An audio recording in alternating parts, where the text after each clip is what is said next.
آپ کو معلوم ہے کہ دنیا کی ہر قوم میں روزے کا رواج ہے. یہود ہوں، کرسچن ہوں، بدھسٹ ہوں، زرتشت ہوں، آتش پرست ہوں، ہندو ہوں، سب روزہ رکھتے ہیں اپنے اپنے من کے اعتبار سے.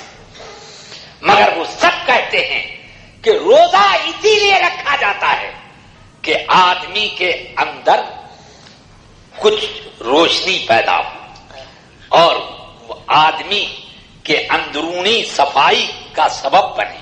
سب یہ سوچتے ہیں. تو اب یہ بات اپنی جگہ پر طے ہے.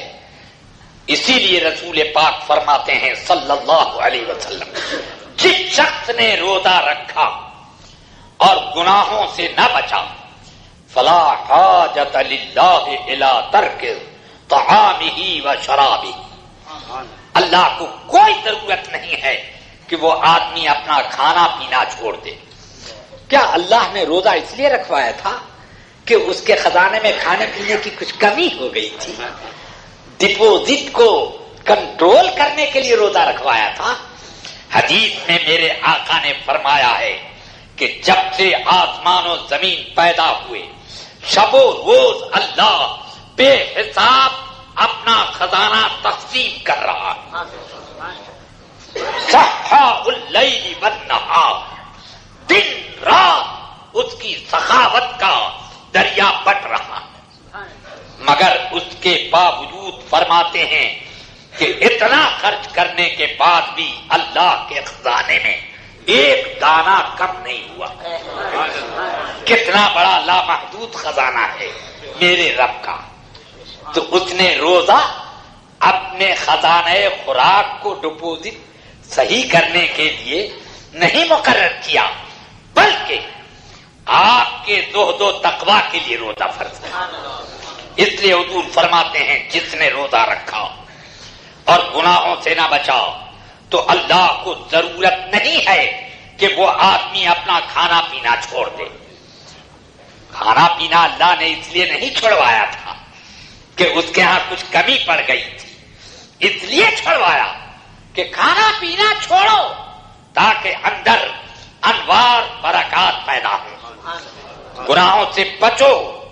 اسی کو قرآن حکیم نے فرمایا کتب علیکم الصیام کما کتب علی الذین من قبلکم لعلکم تتقون.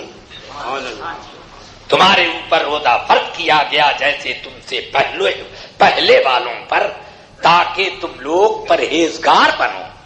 تو روزہ پرہیزگاری کے لیے بنا.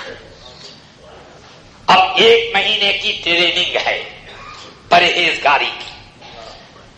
اب عید کے دن اور اس کے بعد دیکھنا ہے کہ ٹریننگ میں کون پاس ہوا اور کون فیل. اگر پاس ہوا تو اس کے 11 مہینے بہت ہی شاندار انداز میں پاس ہوں گے، اور اگر اس ٹریننگ میں فیل ہوا تو عید آئی اور آدمی پر وعید برسی. مجھے خیال آتا ہے کہ ایک حدیث میں کہ عید کے دن لوگ خوشیوں میں مگن تھے. سیدنا ابو بکر صدیق رضی اللہ عنہ اپنا حجرہ بند کر کے اندر تھے. لوگ ملنے آئے، آپ نے دروازہ کھولا، داڑھی تر بتر، آنکھوں سے آنکھیں اشک بار. لوگوں نے کہا حضور آج تو خوشی کا دن ہے، یہ کیا؟ فرمایا خوشی اس کی ہے جس نے رمضان کی برکتیں سمیٹ لی اور اس نے اللہ کی طرف سے معافی کا پروانہ حاصل کر لیا. جس کے روزے قبول ہو گئے اس کے لیے یہ آج عید ہے. مجھے پتا نہیں ہے کہ اللہ نے میرے سب قبول کیے کہ نہیں، اس لیے میں رو رہا ہوں کہ نہ قبول کیے ہوں تو رو رو کر کے میں قبول کرواؤں. تو اب آپ اندازہ کریں کہ جو لوگ جم کر کے گناہوں سے پرہیز کرتے تھے، جن کی پرہیزگاری قیامت تک کے لیے مینار ہدایت ہے، اپنی پرہیزگاری پر ناز نہیں کر رہے ہیں، بلکہ اللہ کے خطرات، اللہ کی طرف سے آتے ہوئے خطرات کا خوف ہمیشہ اپنے دل میں رکھے ہوئے ہیں۔ تو اس لیے نیکی کرو اس زمانے میں،